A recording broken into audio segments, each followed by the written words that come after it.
किसी माध्यम में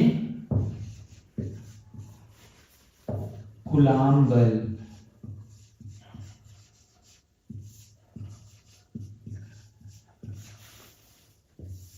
ये क्या है भैया? किसी माध्यम में कूलाम बल।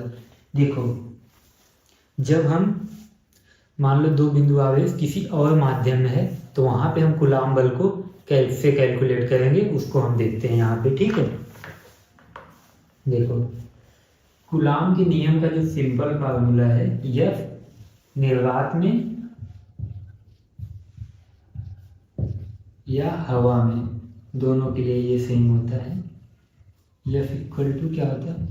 1/4πε not Q1 Q2 upon R²। ठीक, लेकिन जब हम किसी दूसरे माध्यम में जाएंगे तो वहां पे फार्मूला थोड़ा सा डिफरेंट होगा, उसको हम ध्यान देते हैं। एफ माध्यम या मीडियम भी लिख सकते थे हम शॉर्ट फॉर्म में एम। एक माध्यम में क्या हो जाएगा?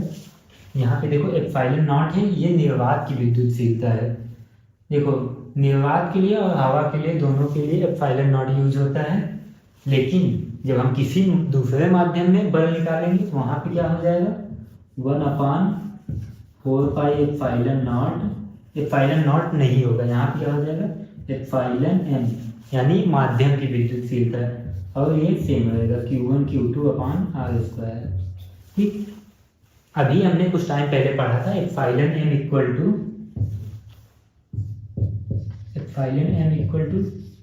K epsilon naught. ठीक, एप्सिलॉन एम क्या था? माध्यम की विद्युतशीलता, और K हमारा क्या था? आपेक्षिक विद्युतशीलता। एप्सिलॉन नॉट क्या है? निर्वात की विद्युतशीलता। इसमें ज़्यादा कंफ्यूज नहीं होना, जहाँ M लिखा है वो माध्यम की विद्युतशीलता, जहाँ K लिखा है वो क्या हो गया? आपेक्षिक विद्युतशीलता, जहाँ एप्सिलॉन नॉट लिखा है वो निर्वात की विद्युतशीलता। ठीक, तो हम यहाँ एप्सिलॉन एम की वैल्यू यहाँ पे रख देते हैं। ठीक, 1/4π K epsilon not Q1 Q2 अपान में R²। इसको हम ऐसे भी लिख सकते हैं, देखो इतना तो सेम है, 1/4π epsilon not Q1 Q2 by R²। इतना इसमें भी सेम है, इसमें केवल एक चीज एक्स्ट्रा है K। इसको हम ऐसे भी लिख सकते हैं, F निर्वात या हवा, इसको FA लिख सकते हैं, FA अपान K। ठीक, F माध्यम का फार्मूला आ गया हमारा।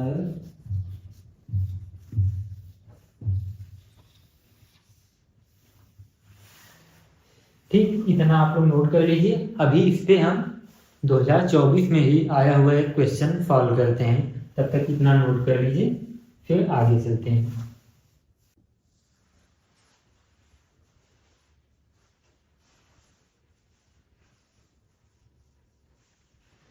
तो देखिए हमारे पास ये क्वेश्चन है, दो बिंदु आवेशों को वायु में एक निश्चित दूरी पर रखने पर उनके बीच 80 न्यूटन का बल कार्य करता है।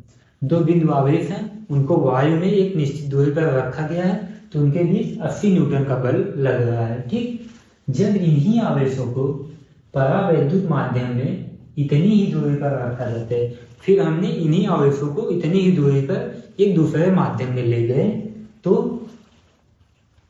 इन पर 8 न्यूटन का बल कार्य करता है।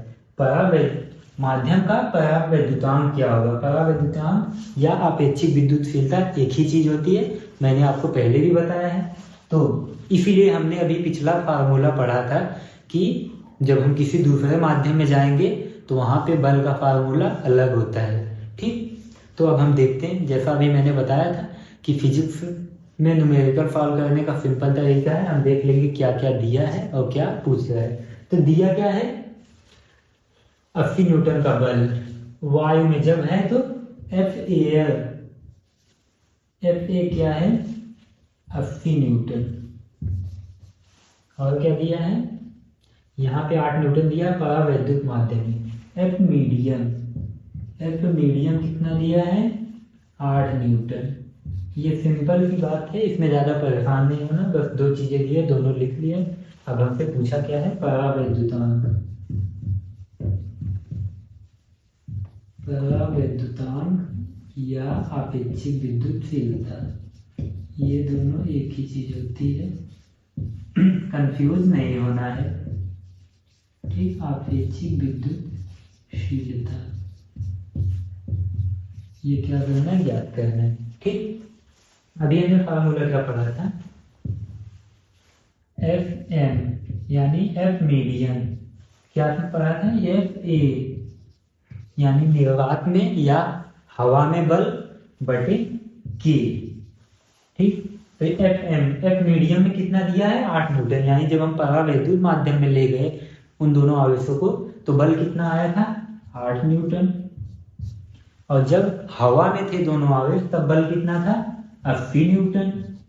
और अपान में के, अब के इधर आ जाएगा, 8 के इक्वल टू 80 हो जाएगा।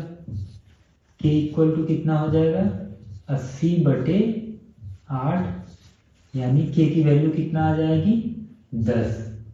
परावैद्युतांक कितना आ जाएगा, 10। ये हमारा आंसर हो गया। बस ऐसे ही सवालों को सॉल्व करने के लिए हमने पिछला फार्मूला पढ़ा था और टॉपिक क्या पढ़ा था, किसी दूसरे माध्यम में कूलाम बल। ठीक, ये क्वेश्चन हमारा 2024 में आया हुआ है।